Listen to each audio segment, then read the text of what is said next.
This is the C.E. Miller Ranch. It was settled in about 1881 or 2 by a guy named John Holland. He settled here because of the water in that canyon. He controlled the water in a big portion of this valley. He actually built a ditch that went by the house, went down into the flat about a mile, and then turned north and went north about 15 miles. There's a rock down there at the house. He used to have a team of mules. Once a week, that team of mules drug that rock and drug that ditch. He killed a guy over that water. There was a guy named Hanley, had some mares up here on top, and those mares kept getting in his ditch and messing up his ditch. And one day Hanley was coming back from town, and John Holland just rode out there and shot him. And that was the end of it. My grandfather bought this place in 1925, and then they added to it in 1936 on the north end when his brother came into the operation.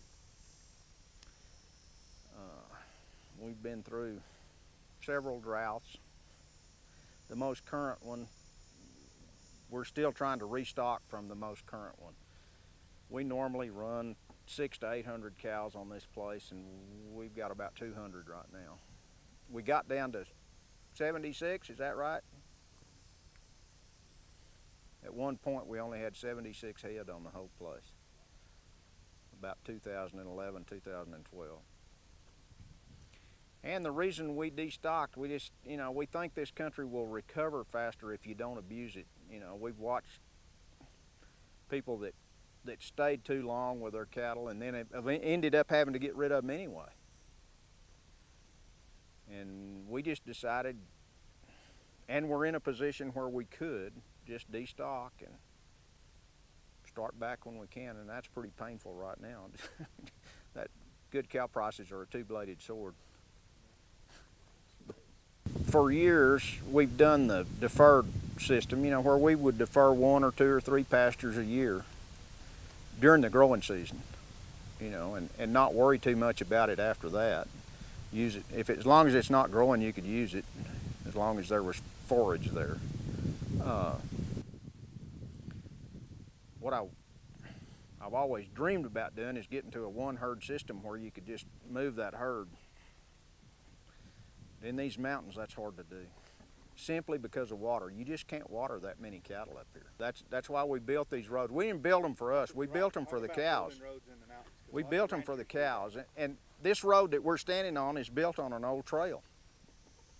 I mean, this is where, well, it was probably before the cows ever came to this country, this trail was here. But it's built on an old trail. And that's what we've tried to do all over these mountains, is build the roads where the cows can use them and have access to this country. And the place it's helped the most, up here on top, it's not that big a deal. But on this face, where you've got roads, those cattle will get off that road and they'll use country that they've never, ever been in before.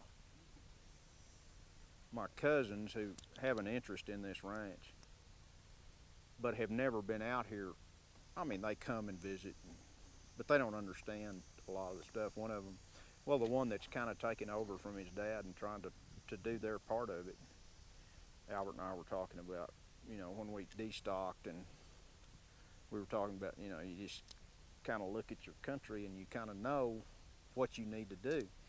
And he kind of looked at us and he said, how do you know that? And that's a pretty good example of, people that are buying these ranches now. They just, all that experience is gone. We had cattle on this mesa right here earlier in the year, and the calves were getting too dang big, so we went and got them and branded them, and they're down there on the bottom now. The rest of our cattle are up here north of us. Well, these 2 pieces of country right here that we're looking at, this one has a permanent water right there in that second little canyon. That one back there has 2 rock headers on it, and if those rock headers don't have water, we don't use that very much. They can go off into that big canyon, but it's a tough deal. Wildlife has benefited as much from this water development that we've done, that ranchers have done, as anything, because their water sources were much, much more limited before people came in here and started trying to water cattle. And yeah, it was very seasonal. This big draw that comes down this valley is called Wild Horse Valley, Wild Horse Draw, and it ran in the fall, and I'm sure there was a lot of stuff in here during the fall, but this time of year there might not have been anything here. There was water in this canyon. No, there's one, two, about three more on down the mountains that I can think of, and there's nothing that way. We used to farm down here. We quit in 1975. We used to kill 40 deer a year off this place. You could go down to that farm and count 300 deer, just like that. When we quit farming, we were killing 10 deer a year. But that food source down there, plus the water that I talked about, increased our deer population 2 or 3-fold. But I'll also tell you this, when we had that farm going, all these juniper trees that you see, they all had a browse line on them. We had too many deer. Pretty simple. And that's what these people get into when they start feeding deer. Their population jumps up, but the habitat won't support it. When you start seeing that browse line, you better start thinking about what you're doing. Because you no longer have a ranch, you have a feedlot. We try to do everything. We have to do things to generate more income than just cattle. Because obviously when you have to destock, the cattle are not going to provide much income. So that's why we've done the shooting school, and we try to do some hunting. The hunting is limited. This year we're probably going to have a pretty good hunting year based on our quail population. We're going to have a ton of quail. The hatch is already beyond anything I've ever seen. We just bought some Hereford heifers, and then we bought some heifers that have a little bit of ear. They're basically Hereford, but they've got a little bit of ear in them. When we got out of the Hereford business, we started getting out by putting Bremer bulls on them when we had F1 cows for a while. That's probably the ultimate cow for this country. I might go as far as a quarter blood. They work fairly well, but they're not as good as the half blood. But you'll never convince me that there's a better cow for this country than that F1. This facility that we're standing in was built around 1918. The Army built it. It was never fully occupied. The main camp that they operated out of for most of the trouble on the Mexican border was down next to the house. It was nothing but tents and wood floors. They got this thing built. It was built for 2 companies of men.